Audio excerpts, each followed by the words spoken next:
Episode 5 में हम देखते हैं सू और जियांग हॉस्पिटल आए थे क्योंकि कोबायाशी का एक्सीडेंट हो गया था, जिस वजह से उसका एक हाथ कट गया था। जियांग को उसकी हालत देखकर अपने भाई की याद आती है।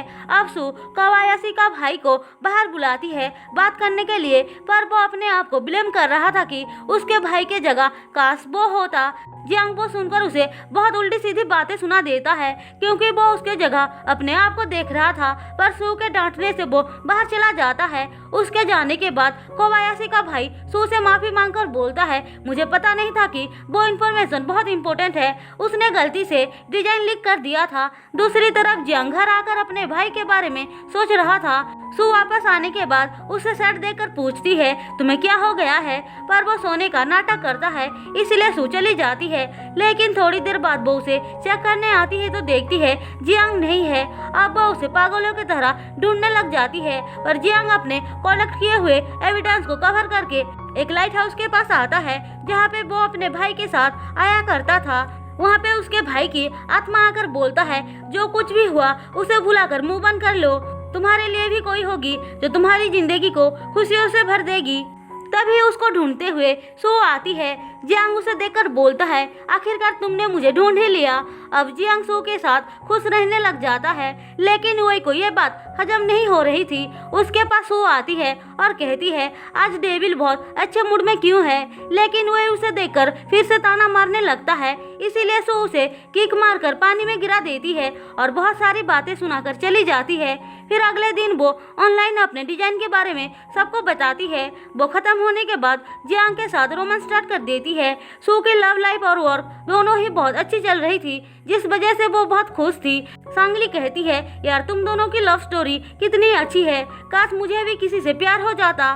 सू मुस्कुराते हुए दुआजो की तरफ देखती है, फिर जियांग को साइड में बुलाकर बात करती है, जो देखकर दुआजो सांगली के साथ फ्लर्ट करता है, पर हर बार की तरह इस बार भी वो उसे भाव नहीं देती है। सांगली सू के पास आकर पूछती है, कल तुम्हारा बर्थडे है ना, बताओ तुम्हें क्या चाहिए। लास्ट टाइम मैं बिजनेस ट्रिप में गई हुई थी तो कुछ नहीं कर पाई थी। तभी जियांग आकर बोलता है, थोड़ी देर बाद मीटिंग है, ज्वाइन करने आ जाना। सांगली कहती है, जियांग ने जरूर तुम्हारे लिए बिग सरप्राइज रखा होगा। सू वो सुनकर खुश हो जाती है। फिर अगले दिन वो रेडी होकर नीचे आती है, पर जियांग इम्पोर्टेंट मीटिंग है बोलकर चला जाता है। सू का बर्थडे होता है, इसलिए वो बहुत ज्यादा खुश दिखाई दे रही थी। वो बड़े ही स्टाइल से ऑफिस आती है, पर सारे लोग उसे देखकर नॉर्मल बिहेव करते हैं। सू इस बात से थोड़ा सा अपसेट हो जाती है, लेकिन थोड़ी देर बाद जियांग आता है जो पीछे कुछ छुपा रहा था। वो कहता है, बताओ मैंने तुम्हारे लिए क्या लाया है। सू खुश होकर बोलती है, मुझे पता था, पर तभी जियांग डंपिंग टेबल पर रखकर बोलता है, ये लो तुम्हारा फेवरेट फूड। सू की हंसी वो देखकर गायब हो जाती है। वो जियांग को तो कुछ नहीं बोलती है, पर उसके जाने के बाद बहुत गुस्सा करती है। वो जियांग के पास आकर ऐसे बातें करने लगती है जिससे कि जियांग को याद आ जाए कि सू की बर्थडे है, पर उसका यह ट्रिक भी काम नहीं करता है, इसलिए गुस्से में चली जाती है। अब वो सैड होकर एक होटल रूम में आती है जो उसने बुक किया था। फिर वो जियांग को फोन करके जल्दी आने के लिए बोलती है। जियांग आता है तो सू सरप्राइज बोलकर उसे अंदर खींच लेती है। जियांग कहता है, तुमने इतना ज्यादा ड्रिंक क्यों किया है। सू कहती है, तुम पहले ये बताओ आज कौन सा दिन है। मुझे पता है, तुम्हें पता है तो फिर भी तुम ड्रामा क्यों कर रहे थे।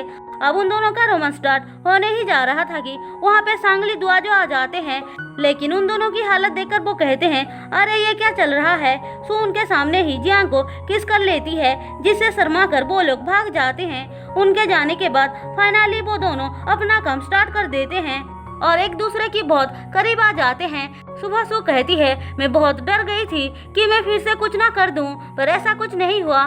फिर कुछ टाइम के बाद सू कैफे में देखती है जियांग किसी लड़की के साथ बात कर रहा है। सू को वो देखकर बहुत गुस्सा आता है, इसीलिए उस लड़की के जाने के बाद वो जियांग के पास जा ही रही थी कि तभी भागते हुए दुआजो आता है और जियांग को अपने साथ लेकर कहीं चला जाता है। वो उसे एक पिक्चर दिखाता है जिसमें जियांग के बनाया हुआ प्लान बोर्ड होता है। वो देखकर उनको लगता है कि ये सब जरूर वही ने किया होगा। जियांग कहता है, किसी और से पता चलने से पहले ही मुझे सू को सब कुछ बताना होगा। दूसरी तरफ सू जियांग के बारे में सर्च करती है तो उसे जियांग के भाई के बारे में पता चलता है। अब उसके पास सांगली आकर पूछती है, जल्दी से बताओ कल रात क्या हुआ। सू शर्माते हुए बोलती है, सब कुछ ठीक रहा। सांगली कहती है, यार ये प्यार कितना अच्छा होता है, मैं भी किसी के प्यार में पड़ना चाहती हूँ। फिर वो दुआजो के पास आती है और सू के लव स्टोरी के बारे में बताने लगती है। वो कहती है मेरे पास एक प्लान है, चलो हम दोनों एक गेम खेलते हैं। दुआजो पूछता है कैसा गेम? 7 डे लव गेम, जिसमें हम विदाउट रूटीन लव करेंगे। दुआजो ठीक है बोलता है। दूसरी तरफ सू जियांग से कह रही होती है तुम मेरे पीठ पीछे क्या कर रहे हो, मुझे सब कुछ पता चल चुका है। जियांग उसकी बातें सुनकर घबरा जाता है। सू कहती है वो लड़की कौन थी? जियांग सोचता है बच गया। फिर वो बताता है कि वो लड़की वो एक सिस्टर है जो जियांग की स्टेप मॉम भी है। वो ये भी कहता है कि सू को उन लोगों से दूर रहना चाहिए और वो कुछ भी बताए तो उनकी बातों पे बिलीव नहीं करना चाहिए। सू ठीक है बोलती है। अब सीन शिफ्ट होकर हमें वही को दिखाया जाता है।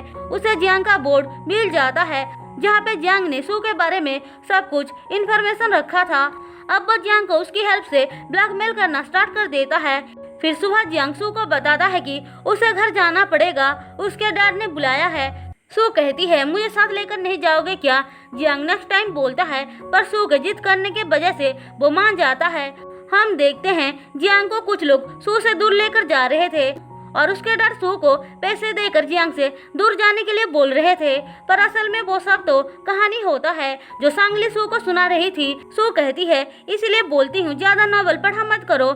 अब सांगली दुआजो से मिलने जाती है। उन दोनों का लव वाला गेम स्टार्ट हो चुका था।